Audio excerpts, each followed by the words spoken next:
Hoje no GV Talks nós vamos falar sobre um assunto muito sensível, atual e infelizmente presente na vida de muitas mulheres. Nós vamos falar sobre a violência vicária. E para isso nós estamos recebendo aqui a Elisângela. A Elisângela, ela é psicóloga com especialização em psicologia analítica, especialização em saúde mental e atenção psicossocial, formação em atendimento de casal e família, orientação profissional, capacitação em dependência química. Hoje ela atua como psicóloga do CAPS AD Novo Caminho em Pouso Alegre, e também faz atendimento clínico de adolescentes e adultos na Interclinic Saúde e Educação, também em Pouso Alegre. Elisângela, seja muito bem-vinda ao GV Talks. Nós queremos muito agradecer a sua disponibilidade, o seu carinho conosco, e eu espero que essa conversa traga reflexos e muito aprendizado, né, para todos que vão nos ouvir hoje. Mari, eu agradeço o convite, né? Me sinto muito honrada em representar a psicologia nessa interface com o direito, que eu acho que é um lugar muito importante e novo, né? Nós vamos falar de um tema extremamente atual e que tanto para os advogados quanto para nós psicólogos ainda não está tão vigente, né? Eu espero que, para além da colaboração com profissionais, esse tema atinja a população de forma geral, que é tão carente de informação. E muito bacana vocês poderem colaborar de forma social com informações de qualidade. Obrigada pelo convite. Eu que agradeço. E antes da gente entrar no nosso assunto mesmo, eu quero iniciar falando de um dos nossos parceiros do GV Talks, que é a boutique que nos veste hoje. Ela veste a mim e ao João. Vocês viram, estamos todos elegantes aqui. Então eu quero agradecer a Anastácia Boutique pelo carinho e pela parceria nesse momento tão especial da nossa vida profissional. A loja tem uma curadoria incrível de marcas, trazendo uma moda sofisticada, minimalista, elegante, extremamente elegante. O que eu mais admiro é a proposta de vestir homens e mulheres com refinamento. Vocês podem ver, né? Tanto em mim quanto no João. E para quem ainda não conhece a Anastácia Boutique, sigam o perfil deles no Instagram, @AnastáciaBoutique. E então agora a gente vai entrar aqui no nosso assunto, nosso tema principal de hoje, que é a violência vicária. E eu quero passar agora a palavra para o João, que o João é o nosso especialista em violência vicária. Ele tem estudado muito, desde antes desse tema virar assunto mesmo, né, na lei. Então, João, conta, né, para as pessoas que estão nos assistindo, nos ouvindo, um pouquinho do que é a violência vicária. Bom, obrigado, Elisângela. E iniciando, né, sobre a violência vicária, muitas pessoas acreditam que a violência ela só começa na questão física, na agressão física. E a violência ela não começa num tapa, por exemplo. Ela começa no controle, ela começa no modo de controlar como a mulher pode se vestir, no modo como ela deve trabalhar ou não. Então, a violência ela começa muitas vezes em coisas sutis. Então, a violência vicária ela é quando o agressor utiliza-se dos filhos para atingir emocionalmente a mãe. Nós tivemos um caso emblemático nos últimos meses, em que o pai ele matou os filhos para atingir a mãe. E essa mãe ela acabou vista socialmente como errada da situação. Essa situação ela gerou uma comoção nacional e começaram, né, os debates sobre a violência vicária. Então, é importante a gente pensar que a agressão física é geralmente um dos últimos estágios da violência contra a mulher. A violência contra a mulher ela tem muitas ênfases, ela tem muitas dimensões. E entre elas, a violência vicária. Essa violência vicária, né, por que separaram isso? Porque hoje a gente tem, todo mundo conhece a Lei Maria da Penha, e que já se fala muito de violência psicológica, a violência física, a violência patrimonial, mas o porquê de separar essa violência vicária. Porque é exatamente isso, né, Elisângela? É pegar fatos sobre os filhos que vão atingir a mãe. Então, eu gostaria que você falasse um pouco pra gente sobre essa questão de como uma mãe pode ser atingida, né? Nós temos aqui no escritório alguns casos. O principal deles, que a gente enxerga como uma violência vicária, é quando o casal está se separando e o pai, ele ameaça a mãe. Primeira coisa, eu vou tirar a guarda deles. Você não vai ter a guarda dos nossos filhos. É a primeira coisa. Isso é um tipo de violência vicária, né? Existem outras formas também, né? Por exemplo, esse pai, depois de separado, ele começar a criticar a forma que a mãe está fazendo a rotina do filho, está criando aquele filho. Tudo ele tem uma crítica quanto à criação desse filho. Então, atinge a mãe e acaba atingindo o filho, não é? A violência vicária, ela é específica porque o foco é usar alguém ou alguma coisa que a mulher ama para atingi-la. Então, ela fica sendo uma violência mais velada, porque ela não é diretamente o agressor ao agredido. É como se ela tivesse um obstáculozinho ali no meio, que é esse objeto. E aí, a gente está falando da separação, mas é importante a gente pensar que ela começa já na relação, né, nos processos de desgaste entre o casal. E aí é nessa relação que pequenos detalhes às vezes não são percebidos. Detalhes como, por exemplo, casais que tenham filhos, né? Às vezes deixar para falar um assunto sensível quando o filho está em casa. Por quê? Porque para as mães, às vezes os filhos perceberem entre o casal um clima de desconforto, gera um desconforto maior do que a própria tensão da discussão. Então, parece uma bobeira, mas aí a mãe às vezes fala, não, a gente fala isso depois, e às vezes o parceiro quer falar naquele momento. E a mãe, ela não consegue se defender plenamente de algumas decisões que precisam ser tomadas, e que às vezes vão ser arbitrárias, porque ela precisa pensar se o filho está ouvindo, como que está o tom da conversa, para que caminho isso está indo. E ela vai se sentindo acuada, às vezes, na relação, porque assuntos sensíveis nem sempre estão no momento em que ela está pronta para falar. Então, assim, isso é um primeiro dado, né? E às vezes a gente vê a mulher falando assim, a gente fala assim, por que você não conversa isso com seu marido? Ela fala, não consigo. Eu não consigo, porque em cada momento que é propício, que ela teria como racionalizar o pensamento, se expressar de forma clara, às vezes esse companheiro se esquiva e ele apresenta esse assunto em situações constrangedoras, às vezes num evento de família, onde soltam pequenas informações, com o foco de quê? De atingir a mulher por algum motivo. Então, o que a gente percebe dentro da violência vicária? Porque é uma necessidade absurda de controle.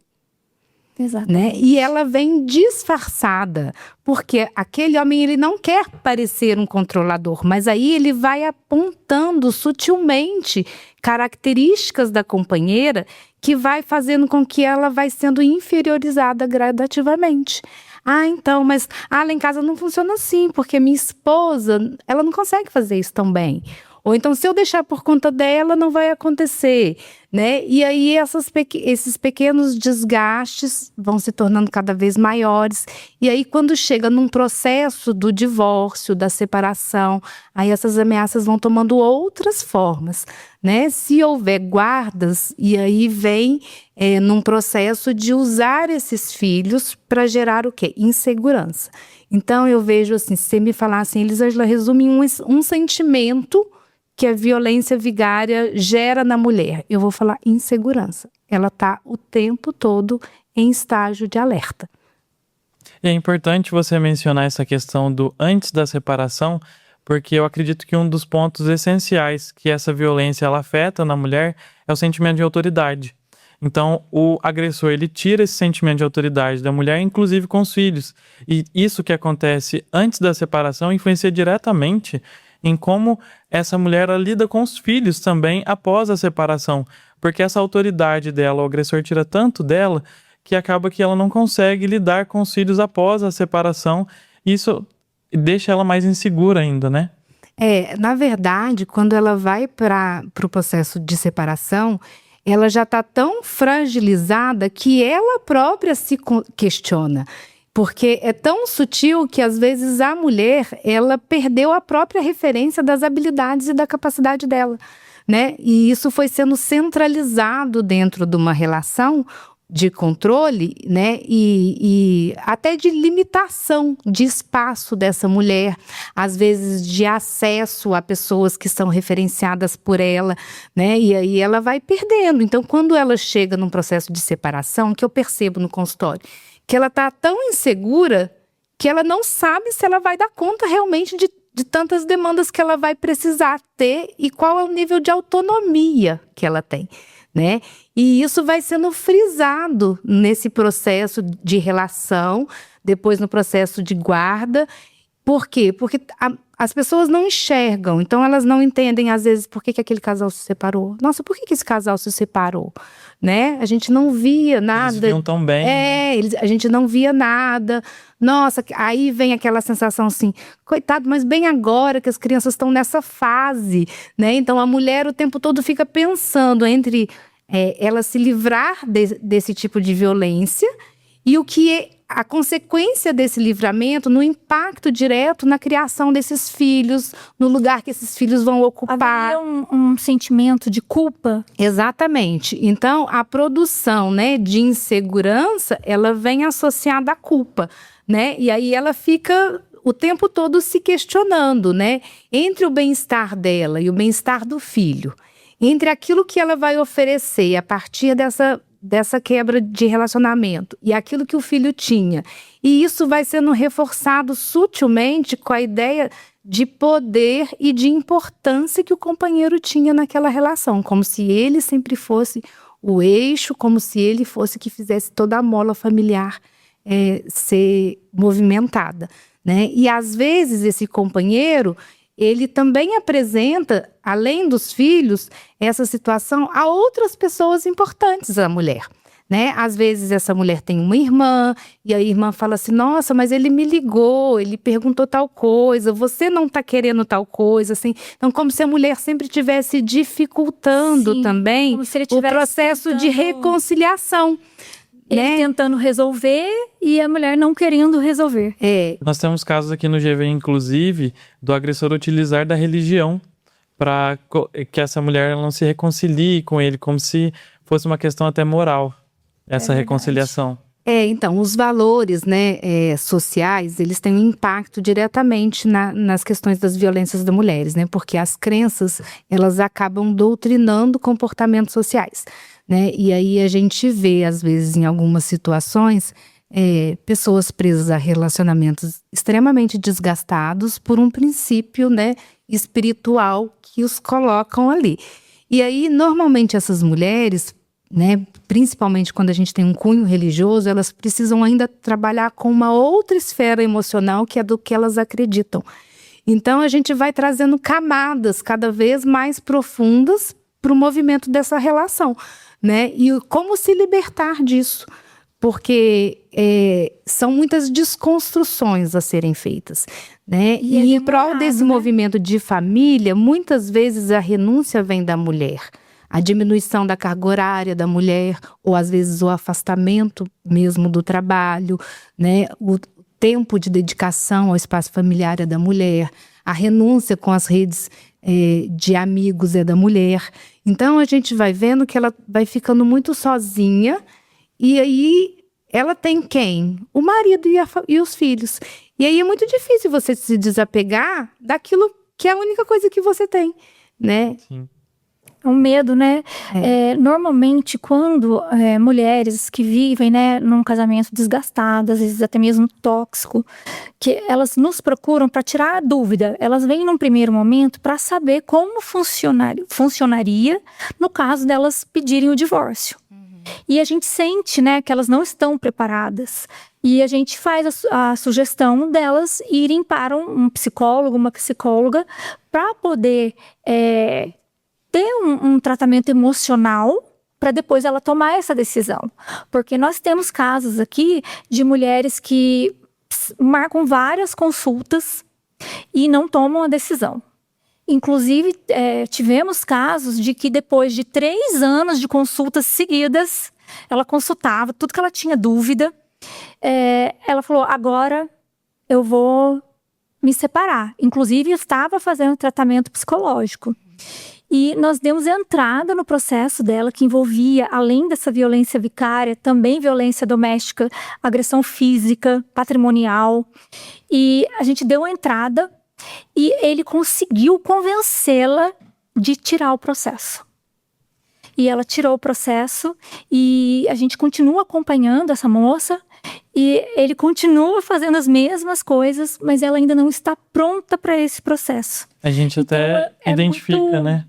E é isso que eu ia perguntar. Para a mulher procurar um psicólogo, vai um trabalho muito grande, muito complexo e que às vezes também não alcança o resultado, ou alcança.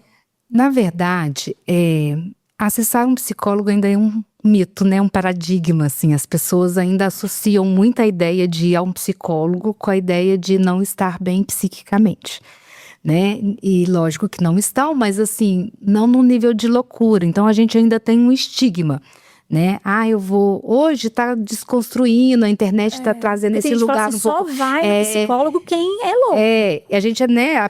Assim, isso começou a melhorar pós-pandemia. Então, assim, tem 5 anos que as pessoas estão tendo orgulho de falar, nossa, minha terapeuta, vou lá, vou resolver, tem alguém para me ajudar. Até então, antes da pandemia, era visto pessoas assim, muito fragilizadas, ou pessoas que não tinham sua plena capacidade, cidades menores, pessoas que às vezes tinham vergonha de ir. Eu já tive um episódio de atender numa cidade pequena, que as pessoas às vezes marcavam horários muito diferentes para ninguém perceber, e aí elas iam em mim e falavam assim, vim você, porque você atende junto com outros médicos, ninguém vai saber que eu tô vindo no psicólogo. Então, tem esse estigma, que é um ponto. Tem uma outra demanda também, que às vezes a mulher não é plena do seu capital. E aí, para ela ir no psicólogo, ela precisa da autorização e da validação financeira do marido. E ele sabe que aquele espaço é um espaço que vai ampliar consciência. Então, ele também não tem interesse nesse investimento, né? E aí, ele meio que barra, até deixa ir, mas depois vão entrando outras prioridades dentro da divisão econômica da família, e aí a mulher vai se sentindo culpada de estar gastando aquele dinheiro na terapia, e aí ela recua, né? Esse é um ponto muito importante para mulheres que não têm autonomia financeira, né? A questão religiosa, eu já tive pacientes que foram impedidos por convenções religiosas de ir à psicologia, né? Porque às vezes tem um conceito assim, todo mundo que vai para o psicólogo separa. Né? E aí, assim, não é que todo mundo que vai para o psicólogo separa, todo mundo que vai para o psicólogo se encontra, né? E se estiver dentro de uma relação verdadeira, vai potencializar essa relação. Se não tiver, provavelmente vai separar, né? Mas assim, a psicologia não é esse lugar, mas a gente culturalmente tem esse espaço, né? E aí, por isso tem muita dificuldade. E quando a gente vai para terapia, a gente começa a mexer, às vezes a gente vai com um sintoma. Eu vim aqui porque eu tô com um problema com o meu marido. Só que até eu chegar no problema desse meu marido, eu passei por problemas que é da própria pessoa, que é do conhecimento dela. E às vezes a pessoa também não suporta. Ela não tá preparada. E aí às vezes ela abandona porque tem algumas esferas, algumas caixinhas que ela não quer mexer. E aí não é um processo tão simples. Eu falo assim que encarar uma terapia é uma coisa de herói. Porque você vai abrir camadas, né? Às vezes você fala, eu vim aqui por causa do meu marido, e quando vê eu tô falando do meu pai. Outras coisas. Né? Então, assim, por quê? O que tem a ver? Né? Mas até criar todas as ferramentas e as estratégias de proteção, a gente precisa descobrir todas as feridas e aonde precisa de proteção, né? E aí não é um processo simples e não é acessível para a maioria das pessoas, infelizmente. É um tratamento que é caro, que é de longo prazo, né? E aí acaba que tem essas interrupções. E às vezes a interrupção vem justamente na tomada de consciência. Eu tomei consciência de que eu preciso dar o passo, mas ainda falta alguma coisa. Aí Trava. eu travo. E talvez por isso vocês estejam há anos nesse processo. Por quê? Porque ainda está faltando alguma coisa para conectar e para a decisão ser tomada. E ainda existe, talvez, exposição dessa pessoa a esse parceiro que provavelmente psiquicamente é mais fortalecido e consegue contornar as estratégias que estão sendo cuidadas em terapia, né? E aí eu também preciso falar um pouquinho sobre a terapia de casal, né? Eu tenho uma formação em terapia de casal e às vezes a primeira estratégia do homem que pratica violência vicária é convidar a esposa para ir para uma terapia de casal. É como se ela que estivesse trazendo o problema para o casal? É como se ele assumisse, existe um problema, mas ele não é meu, ele é nosso. Tá. O problema não é a violência.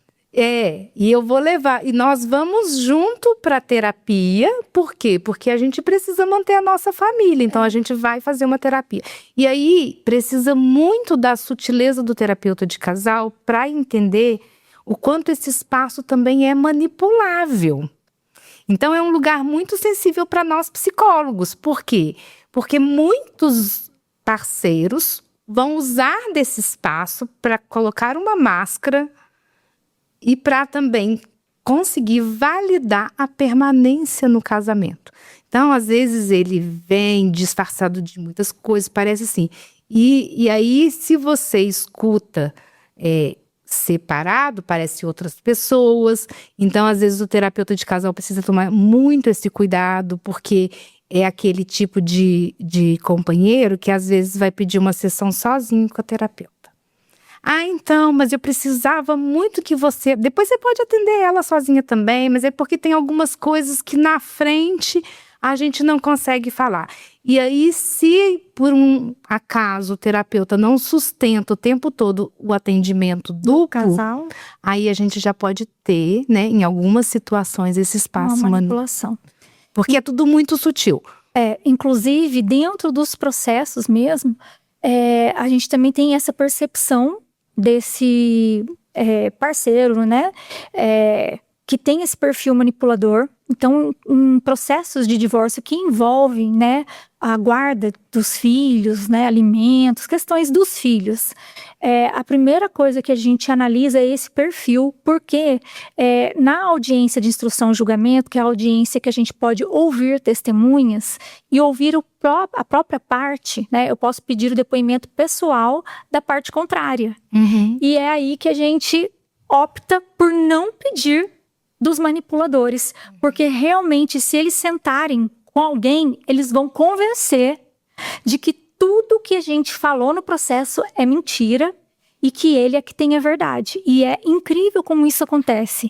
Então, quando a gente tem essa percepção, que a gente sente isso, né, um feeling, alguma coisa assim, eu já falo pro João, não vamos pedir o depoimento pessoal dessa pessoa. E essa manipulação, ela é perceptível, inclusive, na narrativa das petições.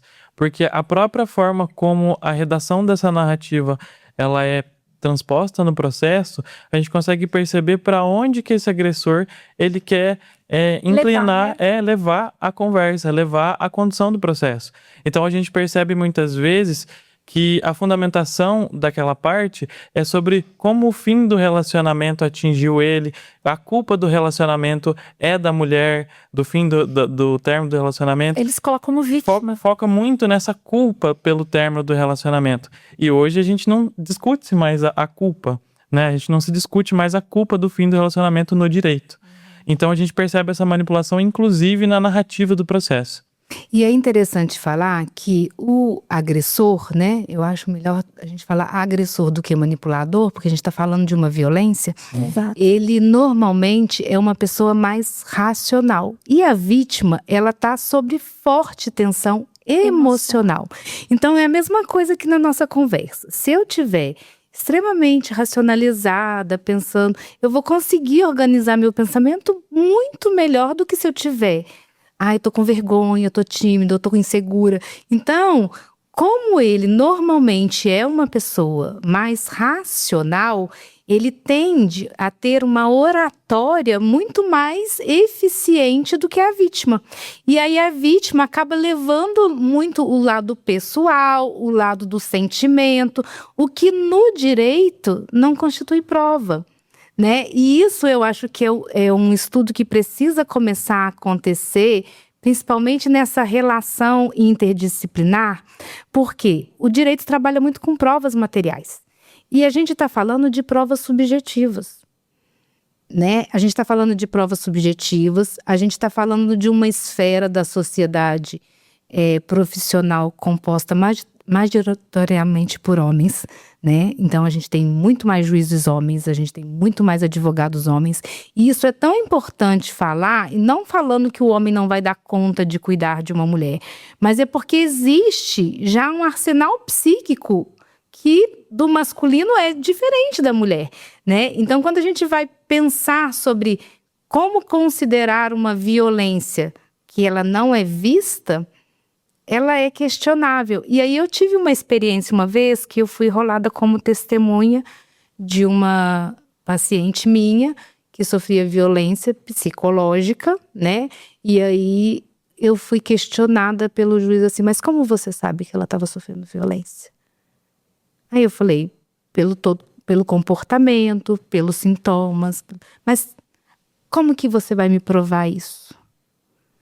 Então ele colocou em xeque o meu saber científico enquanto análise de comportamento e de emoções, porque eu não tenho uma prova concreta. Inclusive porque o que você relatou para ele provavelmente estava num laudo que você fez. Exatamente. E um laudo é uma prova. Mas não para todos. Não para todos, não é, entendeu? Exatamente. Considerado. Por isso a psicologia tem trabalhado muito em ferramentas de testagens, em documentos com parâmetros, porque a clínica ela é soberana. Mas quando a gente tem como medir, como mensurar dentro de um processo, isso se torna mais eficiente. Então, se eu tenho uma escala de depressão da minha paciente, eu tenho mais credibilidade do que eu falar, ela está com depressão. E aí, eu acho que é uma conversa sensível, assim, no direito, por quê? Porque tenta invalidar, inclusive, um espaço científico que é da psicologia. Exatamente. Né? E é muito sutil tudo isso, mas é novo, né? Se você pegar hoje, por exemplo, Pouso Alegre, quantos psicólogos forenses tem lá? Aqui em Pouso Alegre não tem. Não tem. Não tem. Como que um juiz que não tem um saber? O juiz, ele nomeia, né, psicólogos que estão cadastrados no tribunal. Então, os de Pouso Alegre, alguns são cadastrados. Ele nomeia esse psicólogo, que às vezes é o psicólogo da própria criança. E aí a gente tem que se manifestar, porque ele não pode ser o perito do juiz, né? E para a gente contratar um assistente técnico, que daí eu preciso contratar para minha cliente uma assistente técnica ou um assistente técnico para acompanhar o laudo que esse psicólogo do juízo vai fazer. E mesmo assim, a gente não consegue aqui na cidade. Então, a gente tem que buscar fora daqui daqui nós estamos em Pouso Alegre, né? Para conseguir fazer esse acompanhamento técnico também. Então, e aí é um dos pontos que eu vejo, né, que a mulher se submete à violência, porque ela não tem os mecanismos de proteção. É uma retimização, não oferece, né? Entende? O Estado mesmo não consegue ter elementos de proteção, porque assim, se ela tiver uma agressão física, você leva ela para um exame de corpo de delito, aquilo é constatado imediatamente. E o psicológico. E o psicológico. Exato. E aí também, quando a mulher, às vezes, né, com a ajuda de outras pessoas, consegue pagar um psicólogo, esse psicólogo emite um laudo, aí ele vai ser contestado, né? Então ele vai ser contestado. Unilateral, né? Era a psicóloga dele, e aí assim, mas dificilmente as pessoas contestam, por exemplo, um relatório médico. Mesmo que seja o médico daquela pessoa por anos. Mas um relatório psicológico dentro de um quadro de violência tem um peso diferente. Tem um peso diferente. Uma boa notícia que a gente tem é que o STJ, ele pacificou duas questões. Uma é que para fazer, no caso de violência doméstica, para a mulher ir na delegacia e requerer a medida protetiva, o STJ pacificou que hoje essa medida protetiva pode ser concedida com base na palavra da vítima. Então isso já foi um ganho. E outro ganho, né, ainda que pequeno, é que na violência vicária a gente precisa comprovar o abalo psicológico na vítima. E hoje já não precisamos mais juntar para uma coisa imediata, né, o laudo psicológico. Então, entra depois com uma instrução processual, mas para um primeiro momento eu não preciso. Já pode ser atribuído. Isso. Então já é um ganho. E aí eu quero só aproveitar a brechinha aqui, que isso que a gente falou, né, da narrativa da mulher, em breve vai sair o meu livro que fala justamente isso. A suspeita estrutural que você falou, né, que vem da psique, né, a suspeita estrutural da narrativa feminina. Que bacana, Mari, porque assim, são assuntos ainda muito distantes, principalmente da população, né? E a mulher ainda é colocada nesse lugar de não fala, né? De questionar. E quando ela fala, ela já é questionada, né? Ou ela não tá bem, ou ela é uma ingrata. Olha pra você ver, ela tem tudo isso e ainda reclama. Reclamando, né? Então, assim, é como se a mulher poder viver bem não fosse um direito. O trabalho doméstico dela é sempre invisibilizado. Exatamente. Enquanto o homem ele sai para trabalhar, por exemplo, tem a empresa, tem o controle da empresa da família, a mulher está possibilitando ele trabalhar porque ela está cuidando dessa rotina doméstica. O trabalho dele é visível, é valorizado e o trabalho dela é invisibilizado. A própria questão, eu falo assim, que é muito sutil, mas do lazer da mulher, né? Um homem pode sair depois do trabalho e jogar futebol. Mas se a mulher sair depois com as amigas, nem sempre ela é bem vista, né? No máximo numa padaria, em alguns lugares muito protegidos, de preferência com os filhos. Moralmente, né? Ela já é questionada. Exatamente. Então, assim, a mulher vai sendo reduzida a lugares de controle, né? E aí, quando ela começa a perceber isso, quando ela começa a querer conquistar um espaço, ela deixa de ser uma mulher ideal dentro de uma relação. Isso. Agora, vamos falar um pouquinho aqui vamos para um momento, na verdade, delicioso, né? Depois a gente volta no nosso assunto. Elisângela, você aceita um café? Acho super propício uma pausa nesse momento, vai revigorar. Aceito, claro. Igor, você pode trazer o café para nós, por favor?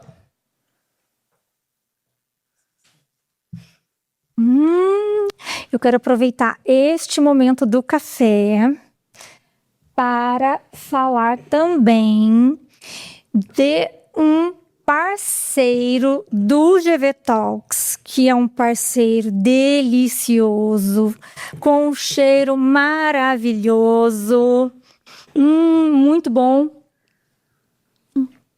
Muito bom mesmo, gente. É o Bela Vista Premium Coffee. Porque, gente, tudo na vida pode melhorar. Então, a gente começa pelo café. No Café Bela Vista, eles selecionam microlotes de cafés especiais, puros, aromáticos e cheios de sabor, que transformam o momento do café em uma experiência. Sigam o Instagram deles, @BelaVistaPremiumCoffee. Quero agradecer esse parceiro super especial, super aromático e com um sabor maravilhoso. Além de muito gostoso, perfumou todo o escritório, né? Muito gostoso mesmo. Obrigado. Que delícia. Até tomar mais um golinho. Muito bom. É uma delícia esses cafés especiais, né? Com certeza. Então agora tomamos nosso café e vamos voltar para o nosso assunto, Sim. né? Que nós estávamos falando dessa... Você estava falando... Sim, da questão do trabalho invisível da mulher. E um ponto que eu queria colocar é que é algo atual, é algo mais novo e que ainda é muito difícil da gente conseguir aplicar no processo.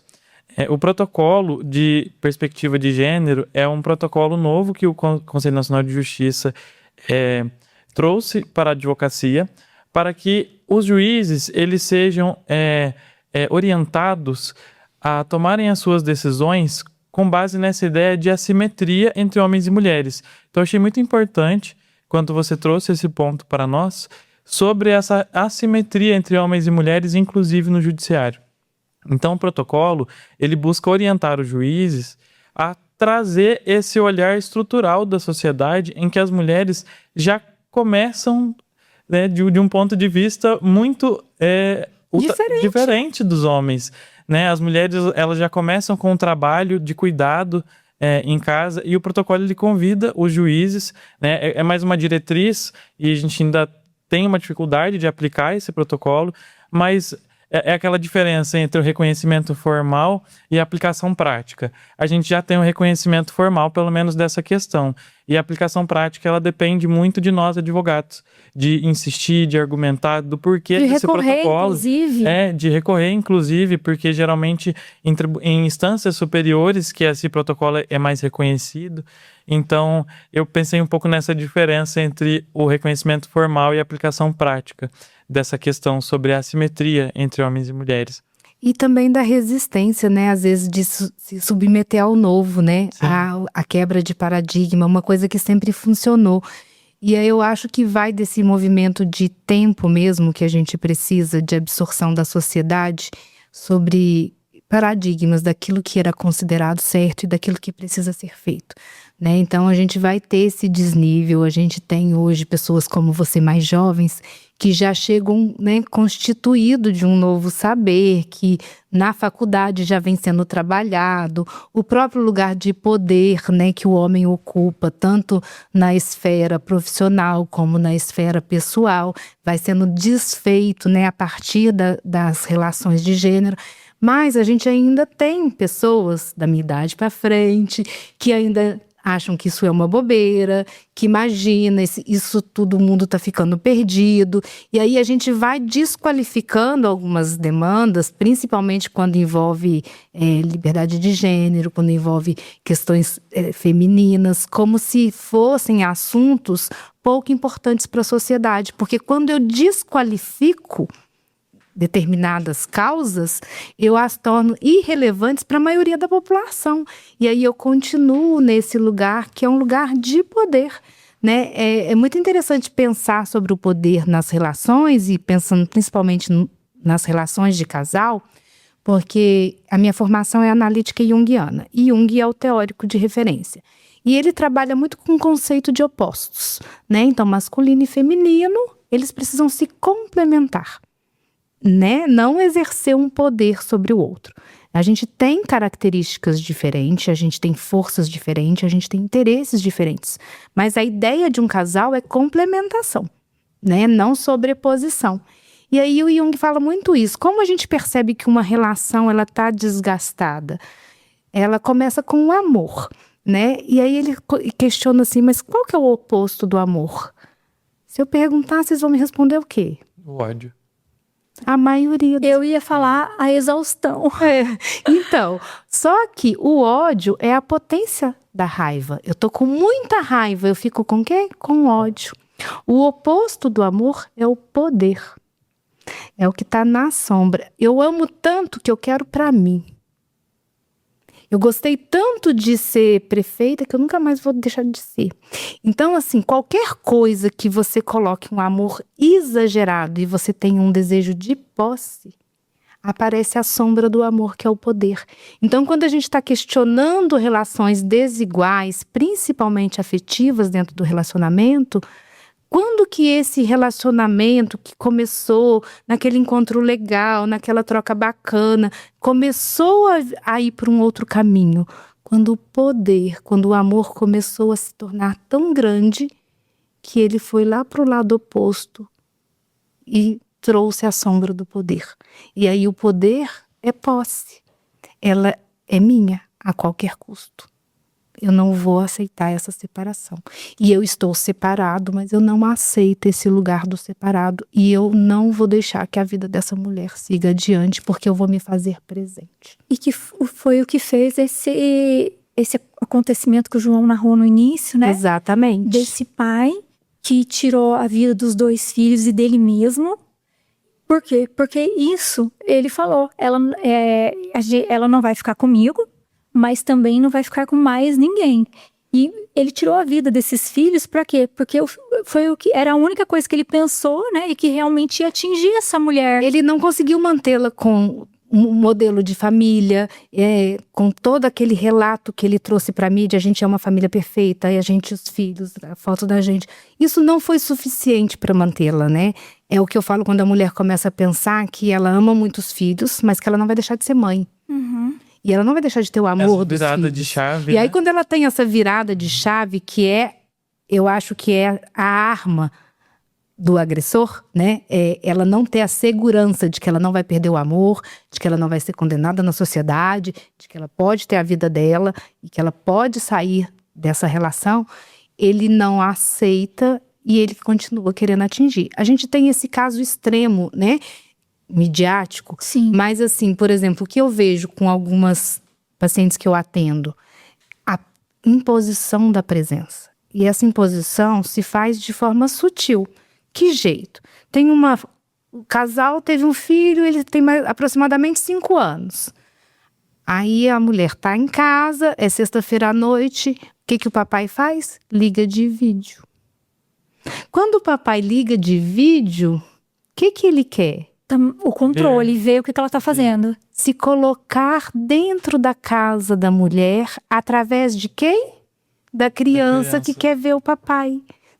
Mas você não quer ver o papai? E aí, eu acho que é um pouquinho do ponto que diverge a alienação parental da violência vicária. Por quê? Porque a criança não está se sentindo agredida, violentada, ela não tem consciência do que está acontecendo. Para ela é legal, mamãe liga sim a câmera, o papai quer ver meu brinquedo novo. Não está sendo um instrumento daquela violência. Ela é um instrumento de imposição da presença daquele homem dentro da casa.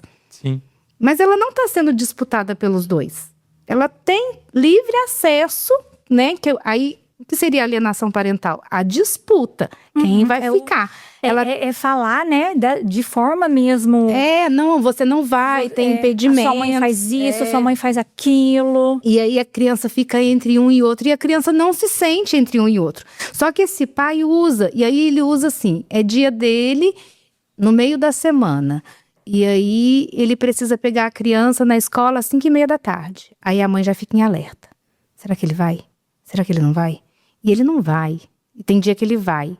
E tem dia que ele não vai. E tem dia que ele atrasa muito, a escola liga. E ele condiciona a mulher a ficar lá. E ela tá em horário. alerta. Por quê? Sim. Porque quando ela tá em alerta, ela tá conectada a ele. Vocês percebem que é sutil? Sim. A Por algum criança nem fio. percebeu. Mas assim, aí a mãe começa a fazer o quê? Não, o pai não vai vir buscar na escola porque ele atrasa. Aí o que o pai fala? Ela tá me impedindo de estar com meu filho. Mas assim, por que essa mãe não tolera esse atraso? Que incoerência dela. Ele tá tão ocupado, ele vai buscar e ela também não tem paciência de deixar o filho meia hora que seja atrasar. Que filho mimado é esse? Só que o que a gente precisa perceber na violência vicária? É a sutileza da insegurança que gera na mulher. E essa insegurança, ela vai tornando níveis tão altos que aí a gente tem o esgotamento psíquico. Então, ele é compatível dentro da psicologia com o estresse pós-traumático. Olha só. Então, assim, é um nível muito grave de adoecimento psíquico. A mulher fica em alerta, ela tem gatilhos, ela tem flashbacks, ela sonha, ela acorda assustada, ela não tem... Então, assim, são muitas... E aí você fala assim, mas Elisângela, parece pouco. Mas não é pouco. Não é. Então, quando eu trouxe, né, esses 2 exemplos simples, assim, a ligação de vídeo, o atraso na escola, o final de semana que a mãe arrumou a mochilinha da criança e o pai não foi buscar, né? Então, pequenas coisas. Aí a mãe foi lá e contornou. Não, deve ter tido algum imprevisto com o papai, não sei o quê. Aí depois ele manda mensagem pra mãe falando que ele não conseguiu e que pra ela deixar ele no próximo final de semana. E aí ela fala, no próximo nós já temos uma programação, né? Já temos um compromisso. Aí o que ele faz? Ele fala que ela tá impedindo de E ver outra a coisa, e criança. por que isso? Porque eu não posso deixar essa mulher livre. Porque ou ela tem que estar com essa criança. Porque se ela tiver sem essa criança, ela pode fazer outras coisas. Outras coisas é, inclusive, conhecer outra pessoa, né? Então, eu preciso impedir o tempo livre dela, de alguma forma, Mas sem parecer que eu não quero estar com meu filho, sem parecer de que eu tô fazendo isso de propósito. Então eu arrumo uma reunião. Olha, não vou conseguir chegar, tive uma reunião muito de última hora. E aí aquela mulher precisa fazer o quê? Mudar os compromissos dela. Por quê? Porque para a mulher o filho tá sempre em primeiro lugar. Sim. Elisângela, só pra gente finalizar aqui, existe assim alguma forma da gente fazer um alerta para essas mulheres de como elas podem perceber essa violência vicária, ou não tem como perceber, se gera algum sentimento, alguma coisa emocional que ela possa falar, nossa, pode ser que eu esteja passando por isso, porque é tão sutil que às vezes ela não perceba. Tem alguma forma dela perceber? Os primeiros sintomas é uma sensação de insegurança. Eu não consigo ter confiança nas decisões que eu vou tomar, porque eu não sei se eu vou conseguir levá-las adiante. Como se elas fossem barradas, por algum motivo. Então, a mulher perde um pouco o controle da própria rotina. Depois, sinais assim, perda de sono, sabe? No meio da noite acordou, uma sensação de que tem alguma coisa errada acontecendo. Eu olho para minha casa, parece que está tudo bem, mas tem um desconforto. Então, são pequenos detalhes no comportamento da mulher que está gerando desconforto e que quando ela olha, a grosso modo, não tem nada tão concreto. Mas quando ela, por exemplo, vai para terapia, ela começa a pensar, nossa, mas realmente, eu não devia ter renunciado aquele fim de semana. Nossa, mas é mesmo, eu troquei de novo aquele compromisso. Ah, não, mas é sempre eu que faço isso, sabe? Então aí ela começa a ir conectando. Por quê? Porque tá na rotina dela. E aí ela precisa começar a refletir sobre essa rotina, né? Então a gente tem sintomas de ansiedade, a gente tem perda de sono, a gente tem dificuldade de exercer a rotina e a gente tem principalmente privação de autonomia, né? Então eu acho que são pequenos, mas sempre em prol de alguém, nunca foi por ela. E nunca é diretamente por ela, por causa de alguma coisa. Então ela deixa de fazer alguma coisa por causa de alguém. Então assim, ela nunca consegue estar pensando 100% nela, né? Eu acho que esses são sinais importantes que dá para começar a olhar. Por quê? Porque às vezes o casamento ainda não está um caos. E não precisa chegar. Porque eu vejo que são etapas. Quando já chegou na violência psicológica, é porque essa etapa já falhou. Quando chegou na violência física, é porque a psicológica já falhou, né? Então aí a gente precisa ir tomando cuidado no processo de prevenção. Porque daí vai um nível progressivo, né? Exatamente. E aí eu acho que o legal é isso, né? Porque assim, a violência vicária é como se fosse um antecedente da violência psicológica, né? E é interessante pensar, porque ela é mais sutil do que a psicológica. Sim. Porque quando chegou na psicológica, eu não falei que ela pode levar ao estresse pós-traumático, a gente já chegou lá. Então a gente já está na psicológica, né? E essa psicológica é como se fosse assim, para quem está de fora, é como se o agressor tivesse fazendo um terrorismo com a vítima. A psicológica, as outras pessoas já percebem o sofrimento da mulher. Ela já tá assim com um semblante triste, ela já tá às vezes irritada, ela perde a paciência com o filho, ela já tá com um comportamento mais alterado. Por quê? Porque o sofrimento já tá extrapolando o que ela tem controle. E aí a gente já tá numa demanda psicológica. Aí fala assim, mas ela grita, ela bate, ela não tem paciência nenhuma, ela é irritada. Vira a culpada de ela tudo, vira né? Ela é vista como louca, né? Então, aí vai... Por quê? Porque aí ela já tem sofrimento psíquico. E ela tá mesmo, gente. Ela tá à beira de uma loucura. Porque é o sofrimento ali velado o tempo todo, que ninguém tá vendo o que tá acontecendo.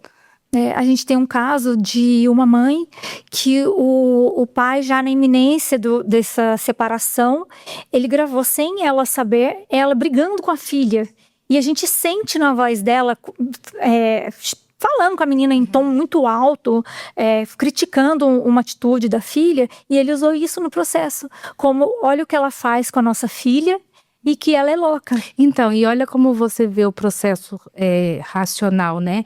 Como que um pai que ama a filha não vai intervir numa situação educativa, acredito eu, na chamada de atenção, mas tem tempo de ligar o celular e gravar o que a mãe Então, quando a gente vai vendo esses descompassos, né, que já não existe mais uma parceria, que existe uma competição entre o casal, aí a gente já vai vendo a violência instaurada.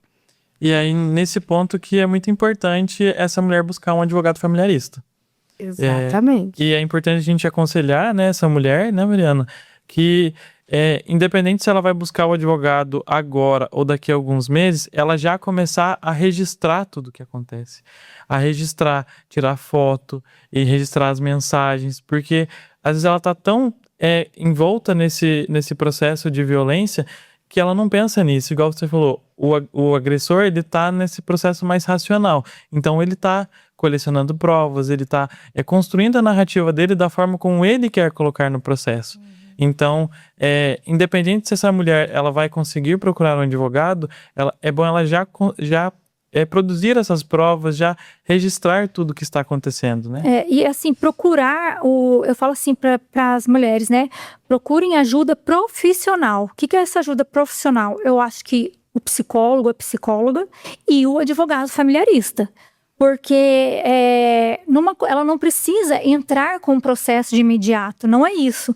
Mas buscar, né, um aconselhamento, fazer ali uma consulta, saber o que realmente está acontecendo, o que pode vir a acontecer, como o João disse, né, o que ela já deve fazer para, no caso de uma separação mesmo, ela ter ali um respaldo, porque como a gente falou aqui, a mulher ainda depende muito mais de provas, né? E tem até essa coisa de buscar as provas, porque tem uma coisa que o agressor faz que é muito sutil, mas que funciona para eles, que é a terapia do silêncio. Você manda uma mensagem e não responde. Você manda outra mensagem e não responde. Aí ele te mostra assim, olha aqui como ela enche meu celular de mensagem. Geralmente isso vem quando ele Eu tava contraria, ocupado, né? eu tava ocupada, mas ela não para, ela precisa imediatamente dessa resposta. E aí, mas eu não dou a resposta, porque dependendo da resposta que eu for dar, ela vai usar contra mim, então eu não dou. Né? Então, a constituição de provas, ela é muito difícil mesmo. Também. Né? Porque o outro sabe que ele tá tendo que colocar aquela pessoa em controle. Então, ele sabe o que ele tá fazendo. E a outra tá tentando escapar emocionalmente daquilo. Então, ela tá... Foi o que eu falei no começo. Um tá racional e o outro tá emocional.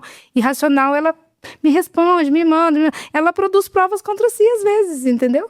Então, é muito difícil. Mas o que eu acho que é mais importante, igual você falou, buscar ajuda profissional, mas, sobretudo, que as mulheres tenham consciência de como são relações saudáveis. Porque as pessoas não têm. Né? Qual que é o limite de fidelidade? Qual que é o limite de compartilhamento, de intimidade dentro de um casal? O que eu posso exigir do meu marido? O que o marido pode exigir de mim? Que nível de apresentação, né, de conhecimento de mundos que a gente tem que ter ali? E isso sendo constituído de forma saudável na relação, né? Eu conheci uma pessoa, quero contar para o meu marido quem eu vou ter senha no meu celular, eu não vou ter.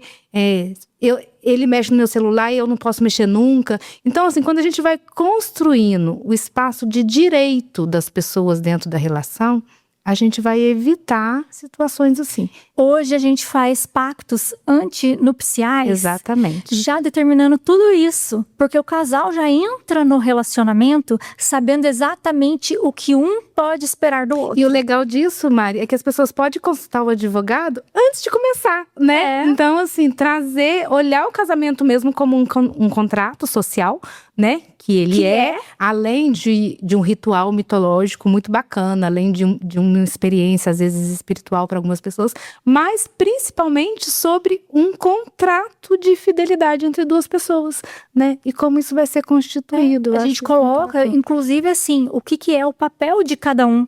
Porque daí eles sabem o que eles têm que fazer e o que eles podem cobrar do outro. Exatamente. Né? Então, assim, hoje, né, os casais mais jovens, eles colocam, por exemplo, quem vai pagar tal conta?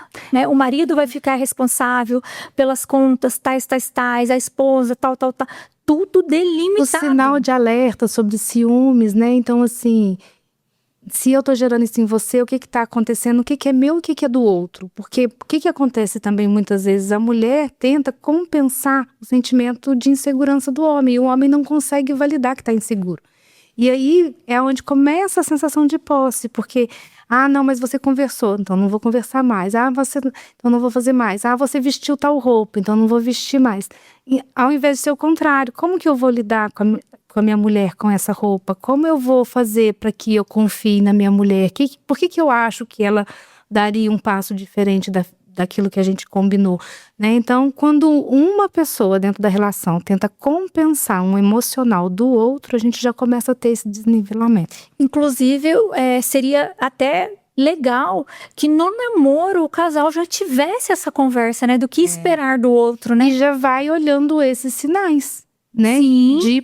De exercício de poder sobre o conforto de um em detrimento da mudança de hábito de outro, né? Eu acho que isso é um sinal bem simples. Difícil perceber isso, principalmente nesse cenário em que a maioria das pessoas não buscam a terapia, diferenciar o que é conflito de convivência e o que é violência. Então, essa falta da terapia, ela traz essa dificuldade das pessoas entenderem a diferença entre o que é passível de conversa e o que não pode ser tolerado, né? E não só a falta de terapia, mas o conceito arcaico Cultural, de como né? o papel de cada um dentro da relação. Sim. Que precisa ser desconstruído. Exatamente. Acho que o casal tem a opção, né, igual num pacto, de colocar o papel de cada um, que não necessariamente é o papel, vamos dizer, tradicional. Exatamente. Né? Porque hoje a gente tem aí diversos tipos de família que são reconhecidos na Constituição e que muitas pessoas ainda não enxergam dessa forma, não aceitam, até mesmo magistrados, né, que vão lidar com esse tipo de família e que não aceitam aquilo. Que, claro que na hora de julgar, eles usam, né, a moral deles, né? E o que é essa moral? Essa moral, para mim, pode ser uma coisa, para você pode ser outra coisa. Então, é muito complicado julgar com essa moral, mas querendo ou não, é igual você falou, né? É estrutural. E existe na psicologia um padrão de repetição, né? Então, assim, a base familiar da gente, às vezes, já vem trazendo as violências do casamento dos pais, dos avós. Normal, é isso? E aí o cérebro entendeu aquele modelo e aquele parâmetro de comportamento como referência. Então, pegar, por exemplo, muitas vezes a filha se vê fazendo coisas que a mãe fazia. O filho se vê com comportamentos que ele não gostava no pai, mas quando ele se torna marido, ele faz. Então, são padrões, né, de base de comportamento que não foram desconstruídos e eles tendem inconscientemente a serem repetidos, né? Então, quando a gente vai visitando, falando sobre famílias, novos modelos, novas funções, papéis, né? Quando a gente hoje em dia tem a proposta do marido participar do treinamento para trocar a fralda, né? Então a gente está construindo novos parâmetros familiares, buscando mais essa equidade. O próprio avanço da licença paternidade é uma prova Exatamente. disso, né? A licença paternidade, a divisão das tarefas domésticas, né? A participação financeira da mulher nas custas também, né? Às vezes mulheres com carreiras mais promissoras do que o companheiro. Então aí a gente vai, né, trazendo um novo modelo, mas que ainda é novo. E por isso a gente ainda tem altos índices de violência, porque a gente ainda tem padrões de repetição. E aí a gente educa a próxima geração. A próxima geração já vem. É isso. E é importante essa visão, né, de famílias diversas para a gente ampliar a questão da violência, porque estruturalmente isso acontece com as mulheres, mas em famílias diversas, isso pode acontecer com outras pessoas. Quando a gente está falando de casamento, a gente não vai delimitar gênero. Sim. A gente vai falar, né, que foi o que eu falei sobre a estrutura de poder. Quando sempre tem uma pessoa dentro da relação que vai exercer um poder sobre o outro, é o sinal de alerta, né? Até porque hoje a gente não pode falar, né? A gente tem casamentos com outras configurações que não a heterossexual, e aí a gente precisa estabelecer, se tem alguém exercendo poder e tem alguém sendo oprimido, a gente tem sinal de alerta, né? Sim. Eu espero que o pessoal que está nos assistindo, nos ouvindo, tenha entendido um pouquinho do que é a violência vicária, e que esse episódio seja de um proveito, né, para essas pessoas, não só para as mulheres, mas para os homens também, né? Hoje a gente já tem aí tanta propaganda de homens falando com homens, né? Vamos aí rever tudo isso. Enfim, eu espero que sirva para todo mundo, que ajude mais as pessoas, que a gente possa progredir cada vez mais.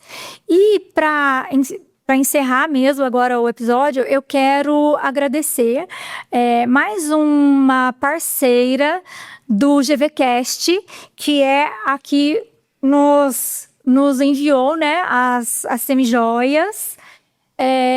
Aqui, ó, tudo pulseira, tô bem chique. Tá linda. É a Aluri. Na Aluri, os acessórios vão muito além da beleza. Cada peça foi pensada para despertar sensações, presença e confiança. São peças incríveis. Sigam a Aluri no Instagram, @aluriverte. Eu amei a pulseira. Muito linda, né? Vocês ficaram lindos. Agora, para encerrar, que eu quero te agradecer. Igor, você traz pra gente, por favor, o nosso agradecimento? Obrigada. Elisângela, eu quero te agradecer, te dar essa lembrança do Goulart Vilela Advogados. Aí dentro você vai ver que tem coisas especiais, né? Cafezinho. Do Bela Vista Premium Coffee. Gente, que delícia, assim, um papo super gostoso, super importante, e eu ainda saio com presente. Eu tô achando que eu tô chique demais.